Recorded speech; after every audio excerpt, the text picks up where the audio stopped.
제가 먼저 읽도록 하겠습니다. 예루살렘에 수전절이 이르니 때는 겨울이라 예수께서 예수께서 성전한 솔로몬 행각에서 거니시니 유대인들이 애워싸고 이르되 당신이 언제까지나 우리 마음을 의혹하게 하려 하나이까 그리스도이면 밝히 말씀하소서 하니 예수께서 대답하시되 내가 너희에게 말하였으되 믿지 아니하는도다. 내가 내 아버지의 이름으로 행하는 일들이 나를 증거하는 것이거늘 너희가 내 양이 아니므로 믿지 아니하는도다. 내 양은 내 음성을 들으며 나는 그들을 알며 그들은 나를 따르느니라.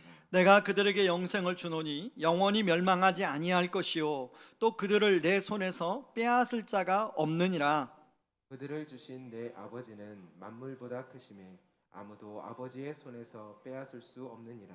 나와 아버지는 하나이니라 하신대 유대인들이 다시 돌을 들어 치려 하거늘 예수께서 대답하시되 내가 아버지로 말미암아 여러 가지 선한 일로 너에게 보였거늘 그 중에 어떤 일로 나를 돌로 치려 하느냐. 유대인들이 대답하되 선한 일로 말미암아 우리가 너를 돌로 치려는 것이 아니라 신성 모독으로 인함이니 내가 사람이 되어 자칭 하나님이라 함이로라. 예수께서 이르시되 너희의 율법에 기록된 바 내가 너희를 신이라 하였노라 하지 아니하였느냐.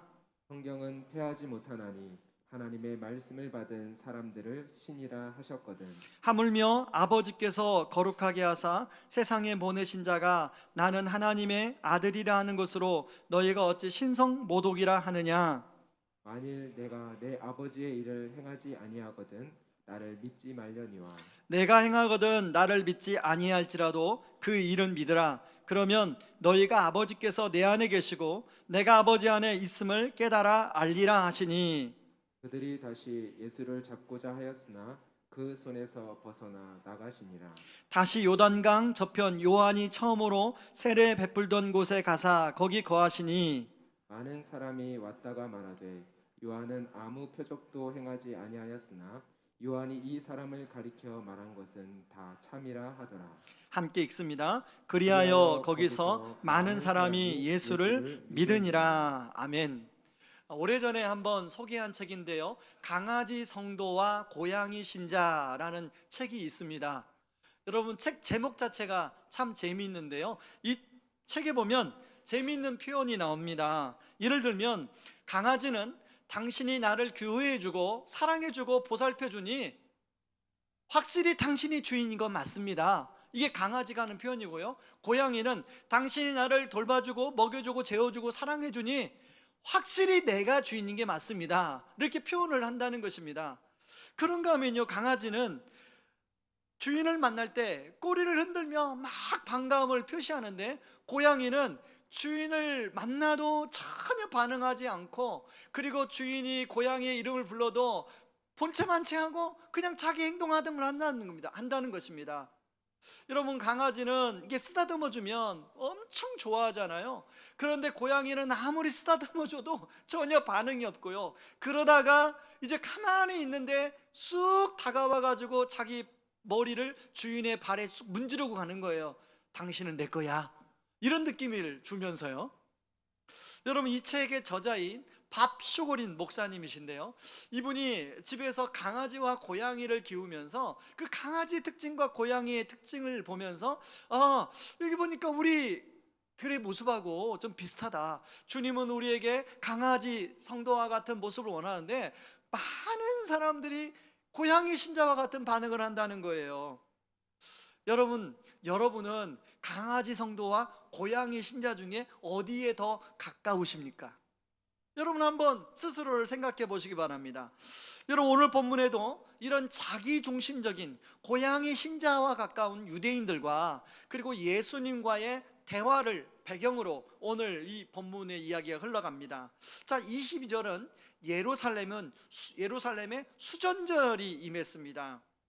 때는 겨울이라 이렇게 시작하는데요, 여러분, 이스라엘은 역사를 보면 바벨론의 포로로 끌려갔다가 돌아옵니다.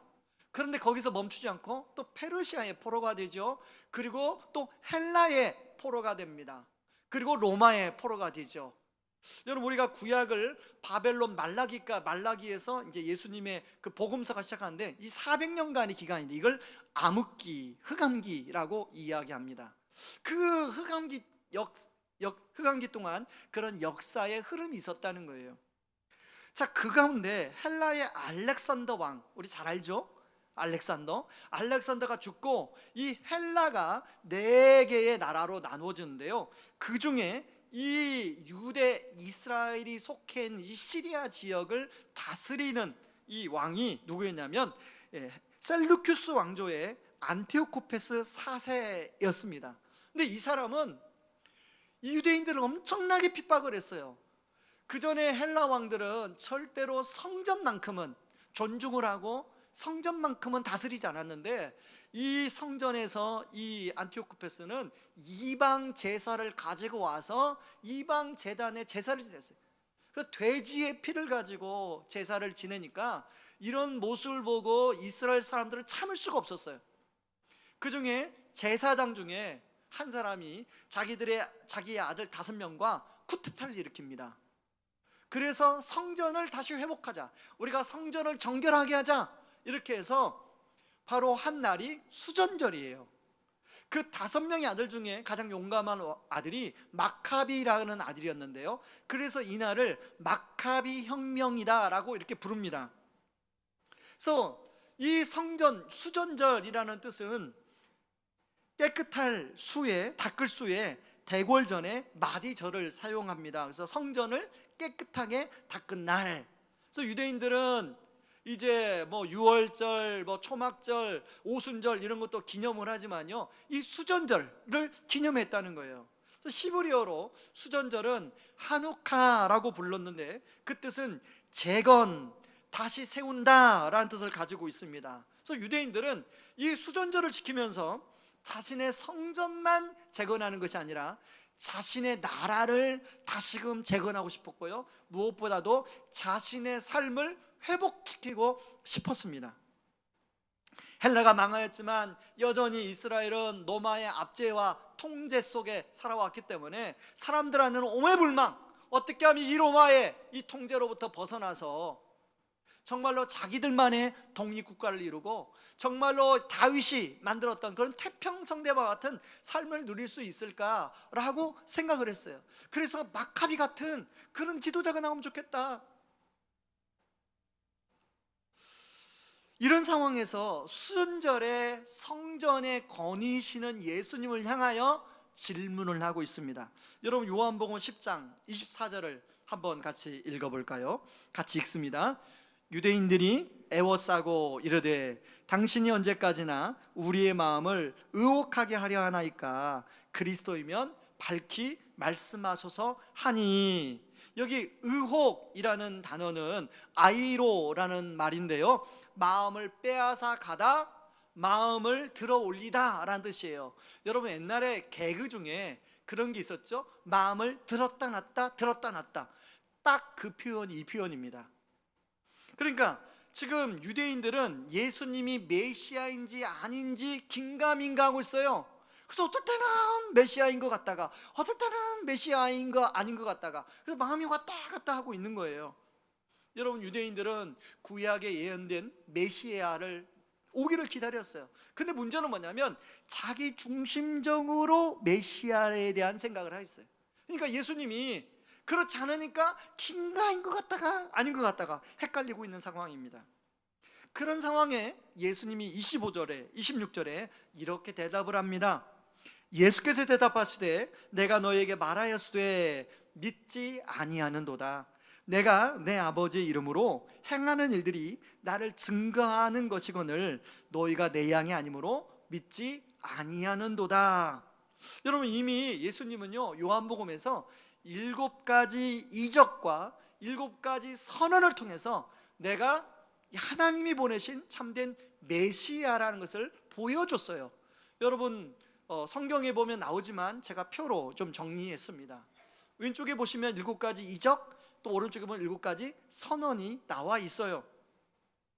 그런데 구약에 예언된 메시아임을 보여줬음에도 불구하고 유대인들은 자기 중심적인 생각에 가로막혀 있다 보니까 그 예수님을 메시아로 받아들이지도 않고 믿지도 않고 있는 거예요. 여러분, 예수님 마음이 어땠을까요?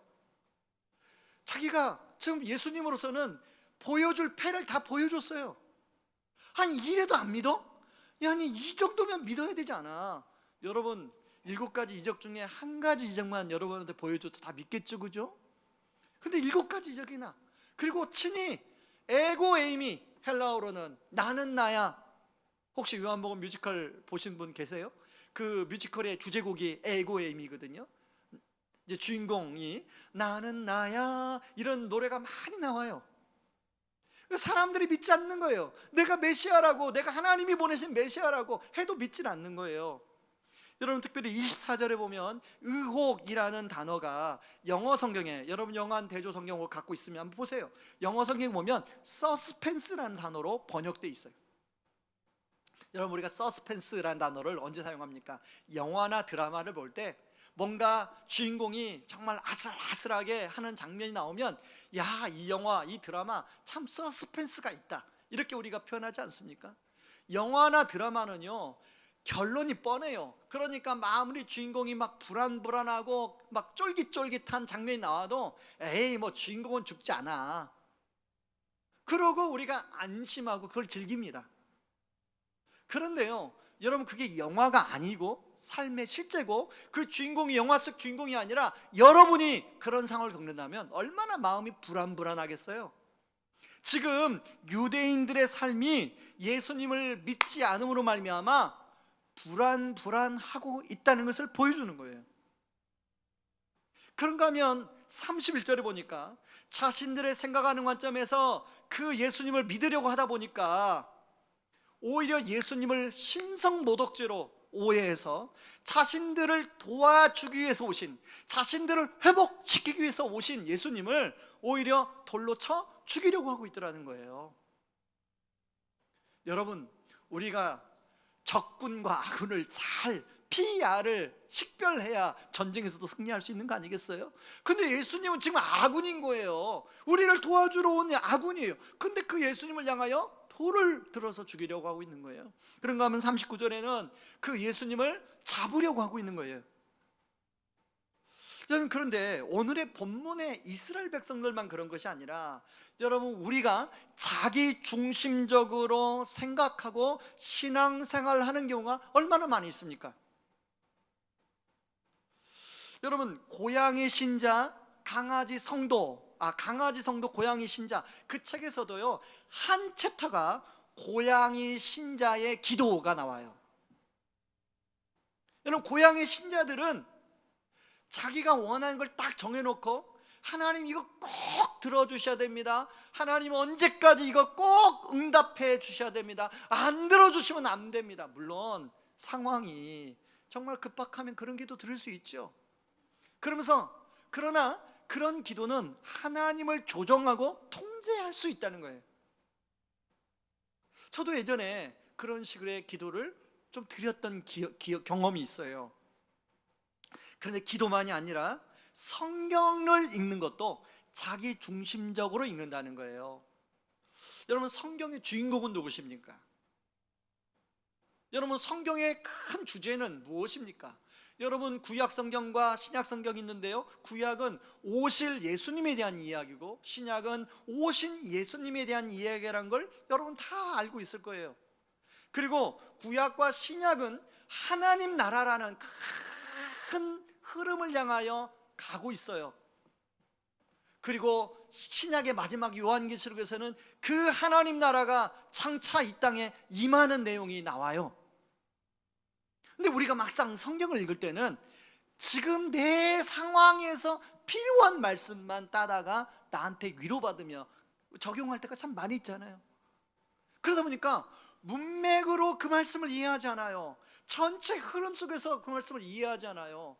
저도 그런 관점에서 이제 지금이야 이게 돌아보지만 옛날에 그렇게 성경을 많이 봤던 것 같아요. 그렇게 되면 여러분, 우리의 신앙이 자칫 율법적인 신앙으로 굳어질 수가 있어요. 우리의 신앙이 자칫 기복적으로 흘러갈 수가 있어요. 여러분, 분명히 우리 주님은 우리를 세상의 빛이다, 소금이다, 그렇게 말씀을 했어요. 근데 여러분 어떻습니까? 지금 오히려 세상이 그 빛인 소금인 우리를 향하여 그걸 인정하지 않아요. 오히려 훨씬 더 우리가 뭔가 잘못하면 저 사람들이 10만큼 비난할 것 같은데, 여러분 경험해봤지만 10만큼 비난하는 게 아니라 100만큼 비난하잖아요. 저는 이 코로나 상황에 그게 좀 억울했습니다. 아니 우리는 10밖에 잘못 안 했는데 저 사람은 10만큼, 저 사람한테는 10만큼 잘못했다고 해놓고 왜 교회만 내면 막 100만큼, 오히려 막 300만큼 잘못했다고 그렇게 하나, 막 되게 화가 나더라고요. 그러다가 제 생각이 바뀌었습니다. 저 언론이나 세상 사람들이 저렇게 하는 것은 우리 믿는 사람들에 대한 기대가 그만큼 높구나. 저들도 우리가 세상의 소금으로 빛으로 하나님이 파송시켰다는 걸 알고 있구나, 그런 생각이 들면서 그게 기분이 안 나쁘더라고요. 그러면 뭡니까? 우리가 그렇게 회복하면 되잖아요. 두 주먹 불끈 쥐고, 여러분 두 주먹 불끈 한번 져보세요. 두 주먹 불끈 쥐고 우리 한번 회복합시다. 그러고 하면 되잖아요. 그런데 여러분 우리에게는 두 주먹을 아무리 불끈 쥘지라도 그럴 만한 능력이 없다는 거예요. 저에게나 여러분에게나 두 주먹 불끈 쥐지만 그럴 만한 능력이 없어요. 왜냐하면 우리 안에 여전히 그런 죄성이 우리 안에 살아있기 때문에 그래요. 그런데 그렇게 회복으로 갈 수 있도록 도와주신 분이 있습니다. 여러분 오늘 본문에 보면 23절에 그 수전절에 예수님이 성전을 찾아갔어요. 그래서 성전을 거닐고 있어요. 자, 예수님이 성전을 바라보면서 어떤 마음이 드셨을까요? 여러분 사람들은 수전절이라고 해서 분주하게 뭔가 이벤트를 준비하기 위해서 열심히 분주하게 막 사람들이 왔다 갔다 했을 거예요. 그때 예수님의 마음은 어땠을까? 성전을 바라보는 예수님의 마음은 어땠을까? 아마 안타깝고 답답한 마음을 갖고 있지 않았을까요? 왜냐하면 여러분 예수님이 보시는 관점은 막가비가 성전을 정결케 할 때나 지금이나 예수님이 보실 때는 별반 성전이 그렇게 정결하지 않았어요. 여러분 성전의 기능은 사람들이 하나님께 나아가 제사를 통하여 예배를 통하여 하나님을 만나고 회복하는 것입니다. 그게 성전의 기능이에요. 그런데 여러분 이방인의 뜰에서 제사를 지내는 동물 양을 팔고 또 염소를 팔고 비둘기를 파느라고 난전이 이루어졌어요. 그러니까 이방인들은 하나님께 예배를 할 수가 없는 거예요. 지금 이렇게 예배하는데 예를 들어 저 뒤쪽에서 뭔가를 파는 난전이 벌어졌다고 생각해 보세요. 그런 상상을 해보자고요. 어떻게 예배에 집중할 수 있겠습니까? 여러분 그래서 예수님은 그런 난전이 벌어지는 성전에 들어가서 다 뒤집어 엎어요. 그게 성전 청결 사건이라고 얘기합니다. 자, 성전 청결 사건은 모든 복음서에 다 나와요. 그런데 여러분 요한복음과 공관복음, 복음서가 총 4개라는 거 아시죠?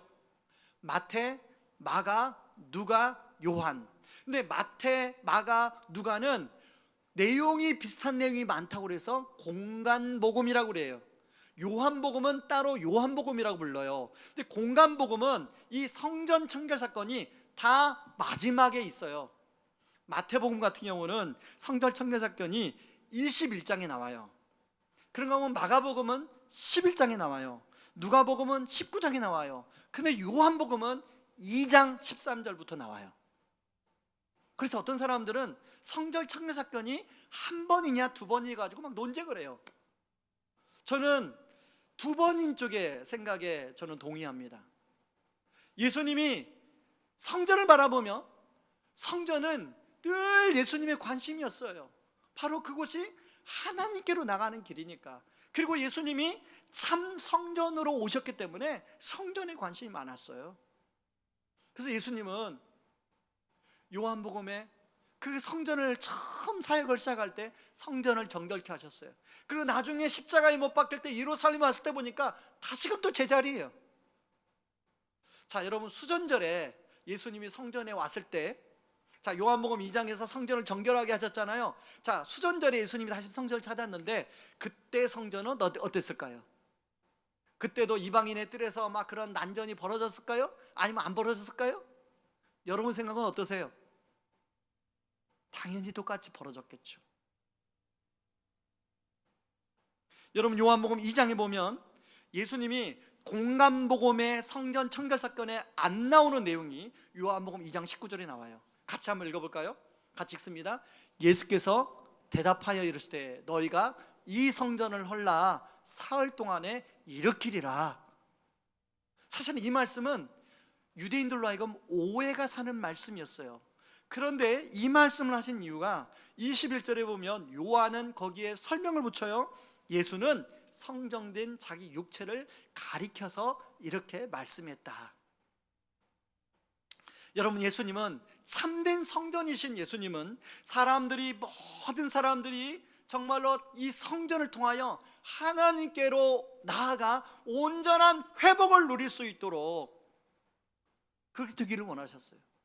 그래서 수전절을 통해서 유대인들은 뭔가 기념하고 뭔가 재건되어지고 새롭게 되기를 원했지만 예수님은 그런 이벤트로 그걸 지킨다고 회복되지 않는다는 걸 예수님이 아셨습니다. 마카비 같은 인간적인 메시아가 나타날지라도 회복될 수 없다는 것을 예수님은 아셨어요. 여러분 요한복음 2장 19절은 바로 십자가와 부활을 염두에 두고 하신 말씀이잖아요. 여러분 요한복음 2장 19절에 보면 헐나와 일으키다 라는 말이 대조가 돼요. 다시 한번 보여주실래요? 말씀을. 이 헐라라는 말은 뉴오란 말로 깨트리다, 허물다, 파괴하다 라는 뜻을 가지고 있습니다. 일으키리라 라는 말은 에게이로 말로 다시 일으키다, 세우다, 일어서다 라는 뜻을 가지고 있어요.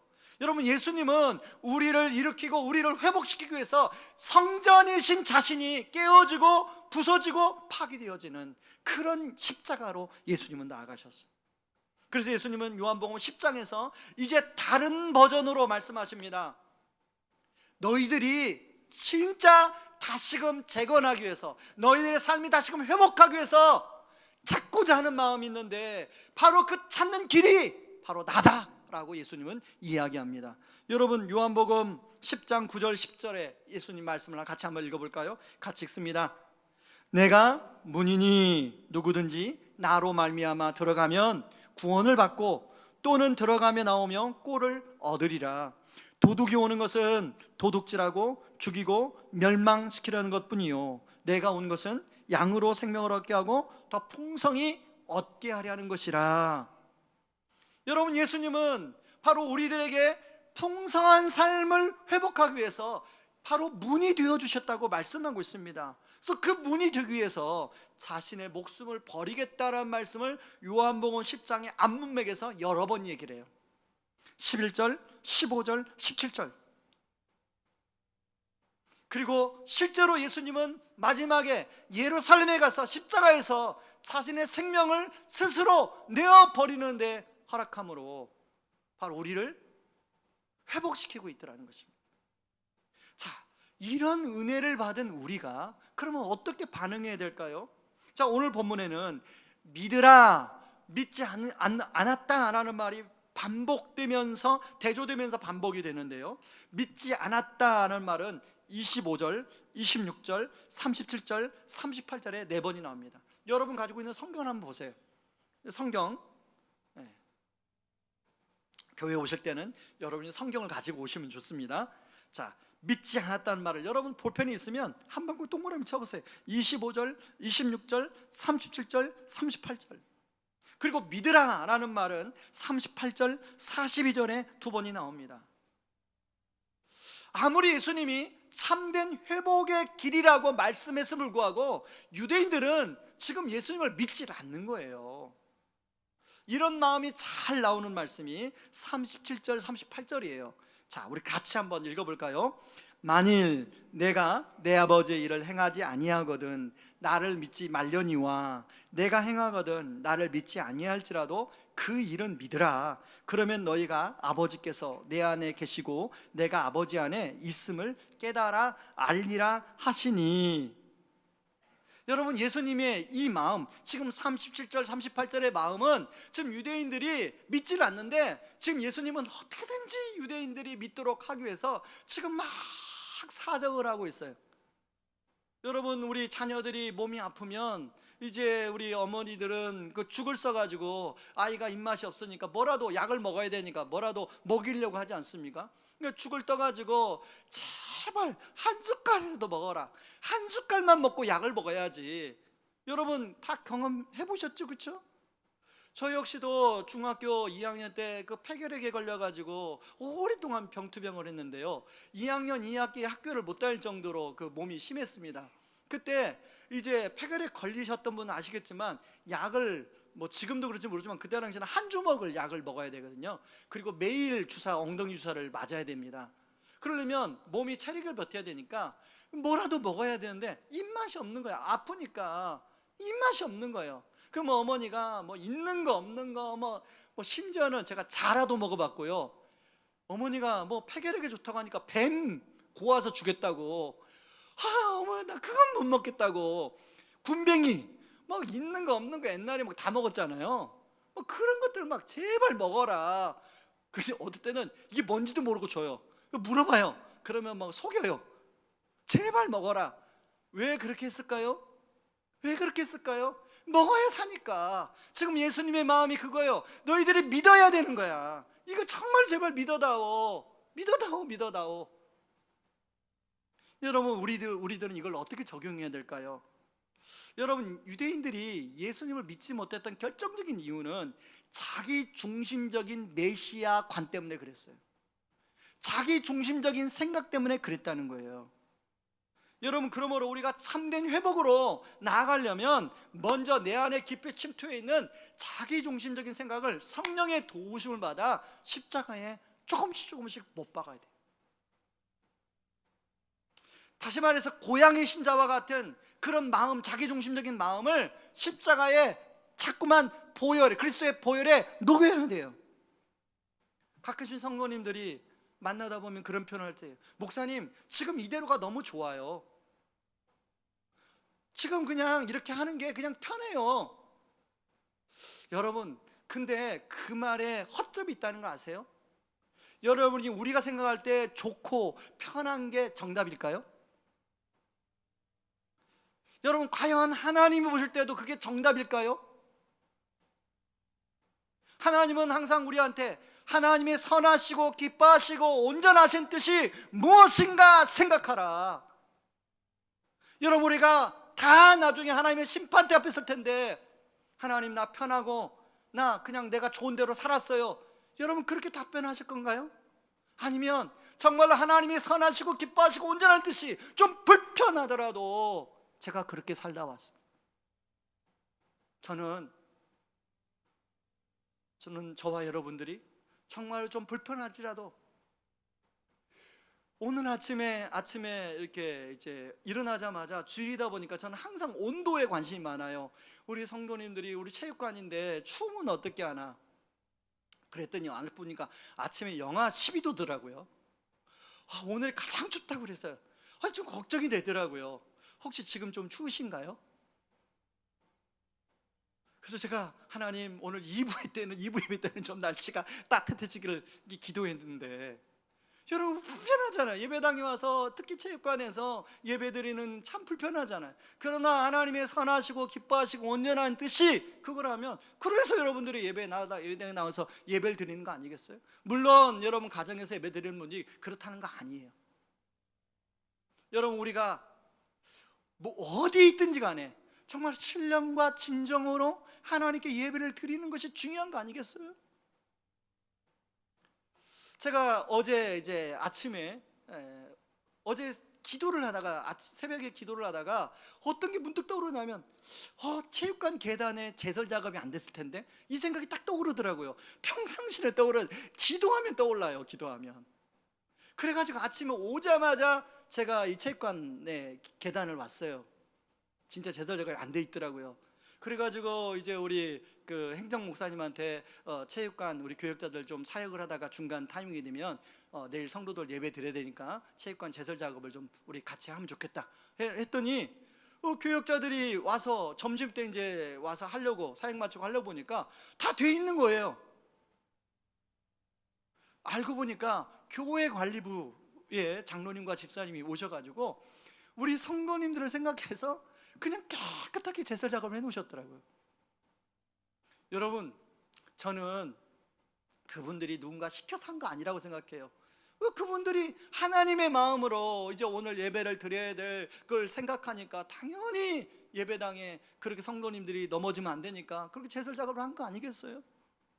저는 참 이 코로나 상황에 우리가 알지 못하지만 이곳저곳에서 그렇게 교회를 섬겨주는 성도님들이 계시는 게 참 감사한 생각이 들었습니다. 여러분, 우리가 이런 것들을 허물었다면 여러분 다시금 예수님 중심으로 우리가 세워나가야 되는 거예요. 그건 뭐냐면 예수를 잘 믿음으로 가능한 겁니다. 여러분, 한경직 목사님 아시죠? 한경직 목사님이 이제 은퇴해가지고 어디 기도원에 있는데 이제 목사님들이 찾아갔답니다. 후배 목사님들이 이런 질문을 했다고 그래요. 목사님, 어떻게 하면 인생을 잘 목사님처럼 마무리할 수 있습니까? 그랬더니 한경직 목사님이 하신 얘기가 다른 거 없어요. 목사님들 예수 잘 믿으시면 됩니다. 여러분, 목사님들이 예수를 잘 안 믿겠어요?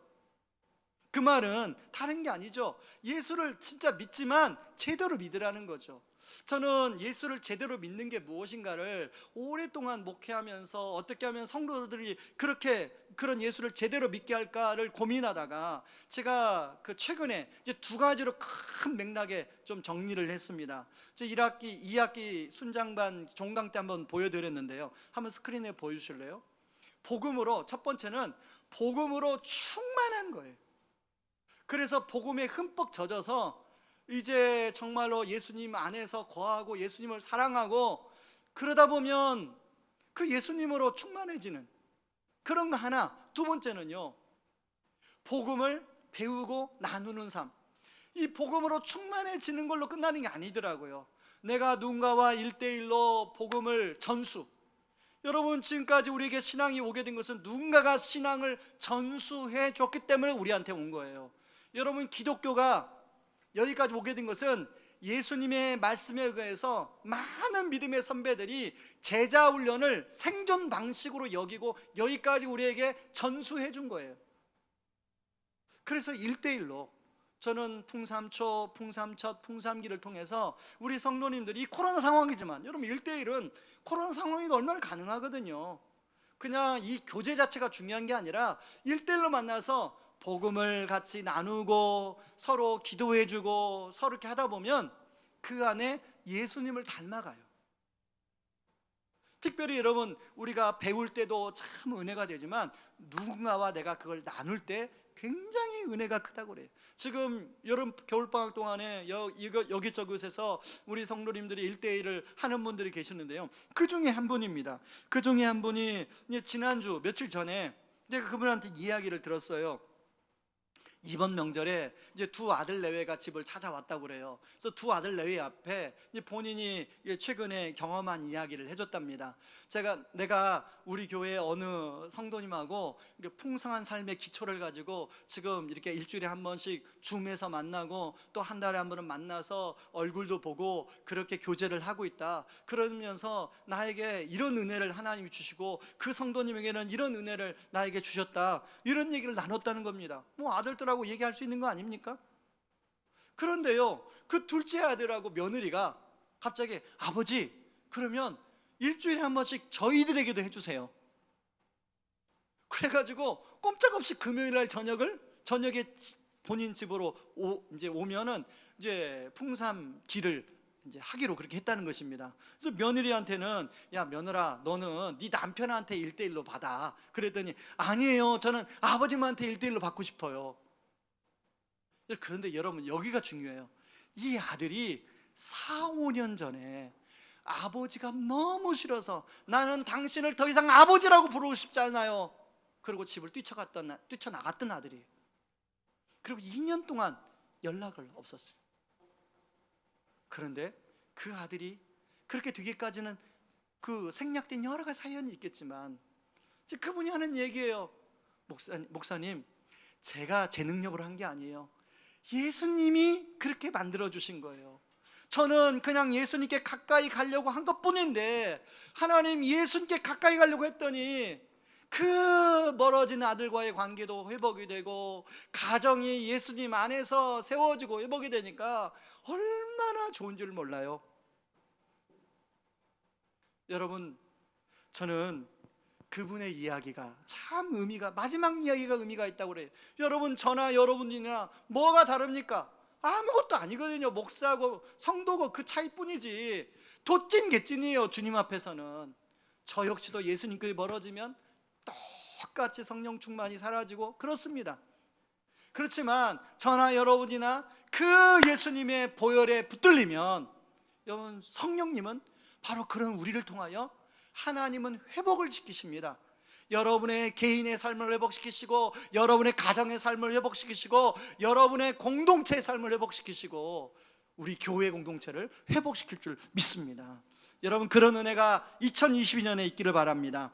우리 찬양하며 같이 기도하며 나가길 원합니다. 십자가 그 사랑 멀리 떠나서 같이 찬양합니다.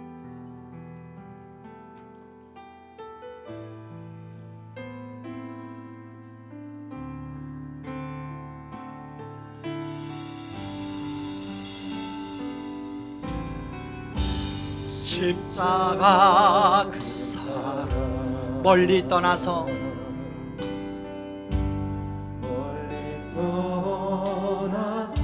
무너진 나의 삶 속에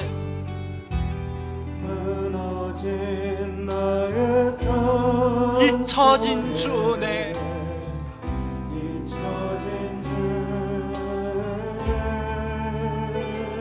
돌 같은 내 마음 어루만지사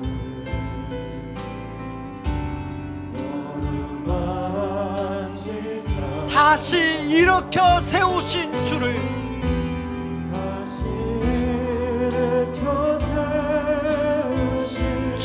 사랑합니다. 주 나를 보호하시고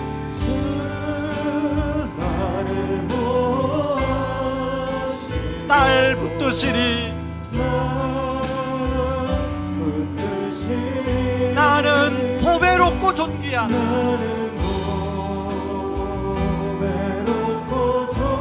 주님의 자녀라.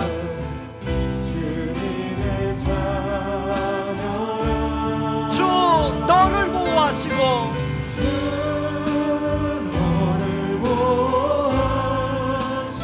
널 붙드시리.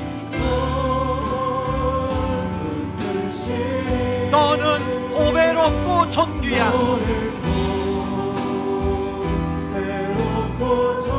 주의 자녀라. 지나간 일들을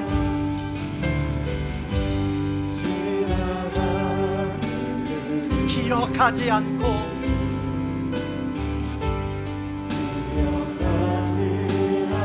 이전에 행한 모든 일 생각지 않으리.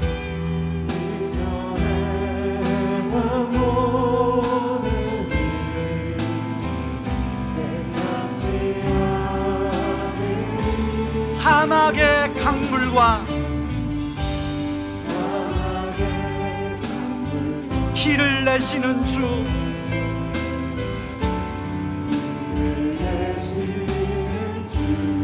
내 안에 새 일 행하실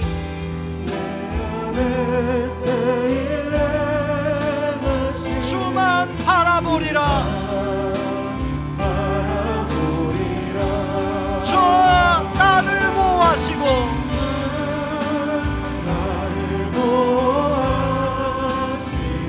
날 붙드시리. 나는 보배롭고 존귀한 주님의 옆 사람을 향하여 손 내밀어 한번 찬양합니다. 주 너를 보호하시고 너를 보호하시고 널 붙드시니 너는 보배롭고 존귀한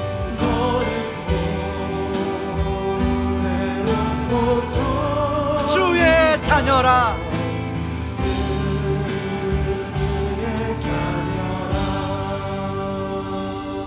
여러분, 아까 말했던 그 성도님은요, 조그만 사업장을 운영하시는 분입니다. 한 3년 동안은 하나님이 양심의 거리낌을 주셔서 출거래처가 불법을 요구해서 나는 안 한다고 해서 거래처가 3년 동안 일이 없었어요. 그래서 사업장을 문 닫을까? 이런 고민을 참 많이 했어요. 그런데 그 일을 끊겼던 그 거래처에서 이분의 진심을 알고 3년 만에 그 마음을 알고 일을 다시 주기 시작했어요. 최근에 큰 거래처가 2곳이 있대요. 근데 한 곳에 이렇게 견적을 냈는데 이제 그 견적을 해줄 줄 알고 냈는데 안 된 거예요. 이분은 아들하고 큰아들하고 같이 일을 합니다. 근데 큰아들이 참 많은 낙심을 하더래요. 본인도 낙심이 됐겠죠. 일이 없으면 직원들 월급도 줄 수 없으니까. 그래서 마침 어떻게 연락이 돼서 그쪽에 담당자 임원하고 연락하게 됐는데 임원이 그러더래요. 더 싼 데가 있어가지고 거기 주게 됐다. 그래서 이분이 그랬대요. 아, 당연히 그렇게 하셔야죠. 저희들은 그렇게 해도 괜찮습니다. 그랬더니 오히려 그 임원이 다음에는 다른 데 견적 나오면 미리 알려드릴게요. 거기에 맞춰서 넣어주세요. 그럼 꼭 내가 우리 당신하고 거래하고 싶습니다. 그러고 전화를 끊었는데요, 얼마 지난지 모르겠어요. 다른 거래처가 그보다 훨씬 많은 물량이 일이 들어온 거예요. 근데 그분이 고백하는 거예요. 그 아들이 아빠, 만약에 나 같았으면 그 임원하고 통화됐을 때 내가 사정사정해서 우리한테 일을 달라고 했을 텐데 아버지는 그렇게 안 하시네요. 근데 아버지, 만약에 그 일을 우리가 받았으면 어떻게 이 많은 또 거래처의 일을 할 수가 있었을까요? 참 아버지를 보면서 옆에서 많이 배웁니다. 여러분, 복음이라는 건 그런 거잖아요. 복음이라는 것은 그냥 우리가 입술로만 하는 게 아니라 우리 삶으로 나눠지는 거잖아요. 옆에서 아들이 그걸 느끼는 거잖아요. 여러분, 복음은 능력입니다. 여러분, 우리가 한경직 목사님이 왜 예수를 잘 믿으라고 그랬겠어요? 예수를 잘 믿는 게 답이다. 여러분, 이 코로나 상황에 다른 거 없어요. 예수를 잘 믿는 게 답인 거예요. 저는 의왕 우리 모든 성도님들이 하나님 내 안에 고양이 신자와 같은 그런 마음들이 하나님 그리스도의 보혈로 녹아지고, 하나님 이 목사부터 하나님 우리의 교회 장로님들, 권사님들, 집사님들, 성도님들이 예수 잘 믿는 성도님들 되게 하여 주옵소서. 우리 다음 세대 자녀들이 예수 잘 믿는 다음 세대 자녀들 되게 하여 주옵소서. 우리 시간에 같이 기도하겠습니다. 같이 기도합니다. 같이 기도하겠습니다. 고마우신 하나님 아버지, 고맙고 감사합니다. 하나님 아버지, 오미크론 때문에 아버지 많은 사람들이 하나님 거기에 아버지 두려워하고 있습니다. 아버지 그런 상황에 아버지 하나님 우리가 아버지 다른 대안이 없습니다. 하나님 이런 상황에 하나님 우리가 할 수 있는 것은 예수님을 잘 믿는 것밖에 없습니다. 하나님 우리 안에 고양이 신자와 같은 아버지 그런 모습들을 그리스도의 보혈로 아버지 녹이게 하여 주시고, 아버지 하나님 우리가 예수를 잘 믿게 하여 주시옵소서. 아버지 복음으로 아버지 점점 우리 안에 삶이 충만해지게 도와주시옵소서. 아버지 그래서 우리의 생각이 복음적인적으로 변하게 도와주시고, 아버지 하나님 우리의 마음의 깊은 곳의 동기가 아버지 복음적인적으로 변하게 도와주시고, 아버지 하나님 그 내가 만난 예수님을 아버지 함께 아버지 일과 나누고 성들과 일로 나누며 아버지 하나님 그 예수님을 사랑하는 아버지 하나님 그런 은혜가 있도록 도와주시옵소서. 아버지 왕교회 안에 아버지 하나님 한 목사인 저부터 아버지 하나님 우리 장로님들, 아버지 우리 권사님들, 집사님들 아버지 예수를 잘 믿게 도와주시옵소서. 아버지 코로나 때 아버지 두려움이 몰려오고 하나님 여러 가지 걱정과 근심이 올라오는 때 아버지 우리가 할 수 있는 대안은 다른 것이 없습니다. 예수를 잘 믿을 수 있도록 하나님 아버지여 도와주셔서 아버지 예수님을 아버지 이웃과 아버지 함께 나눌 수 있도록 도와주시고 아버지 성물과 함께 나눌 수 있도록 주여 도와주셔서 아버지 우리의 만나는 아버지 사람들 속에서 아버지 예수님이 높아지고 아버지 예수님이 진봉되어지고 아버지 예수님의 이름이 울려 퍼지는 아버지 그런 우리의 삶이 될 수 있도록 하나님 아버지 도와주시옵소서. 아버지 편하고 아버지 좋은 것이 아니라 아버지 하나님의 선하시고 기뻐하시고 온전하신 뜻이 무엇인가를 아버지 고민하고 아버지 함께 묻고 아버지 순종하는 아버지를 내릴 수 있도록 도와주시옵소서. 아버지 그래서 아버지 하나님 우리 주님만이 아버지를 통해 영광 받으시는 아버지 하나님 그래서 주님이 아버지 우리 삶을 돌보시는 아버지 그 은혜를 아버지가 누릴 수 있도록 하나님 아버지 도와주시옵소서. 인도하여 주시옵소서. 아버지 그 은혜가 아버지 우리 성도님 삶에 아버지 충만할 수 있도록 하나님 아버지 도와주시옵소서.